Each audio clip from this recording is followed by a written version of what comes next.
Hello and welcome to this week's Trade of the Week on Monday, the 10th of June. Now, last week we went short Robusta coffee, and as you can see here on the daily chart, what we saw was a bearish engulfing pattern. But because we do these on Mondays, I couldn't wait for a close below that pattern to be made.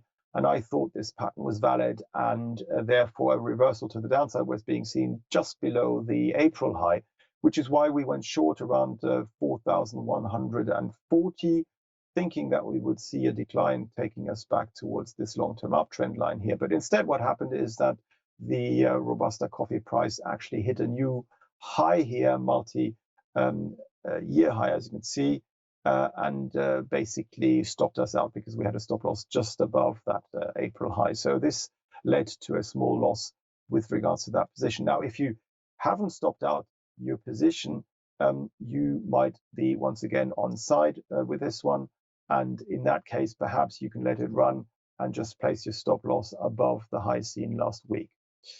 Now, with regards to this week, it's a very, very risky trade, and I wouldn't trade it. I wouldn't recommend trading it or anything like that, and it's only for very risk friendly, let's say like that, investors who don't mind getting stopped out from time to time and getting it wrong against the trend.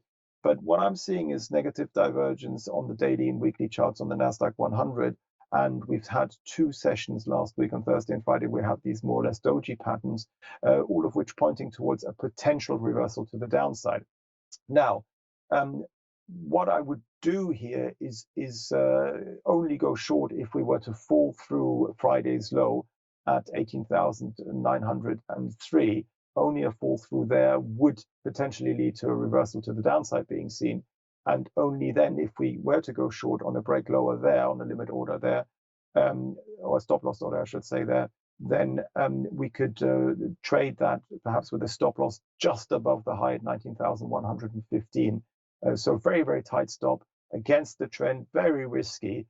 But if it works out, if our downside target is somewhere around the 18,200 mark, the reward to risk ratio is very, very positive. So from that point of view, you could perhaps look at this trade. This week's trade of the week is to go short the Nasdaq, but only once a fall through Friday's low has been seen, with a stop loss above last Friday's high and a downside target around the 18,200 mark.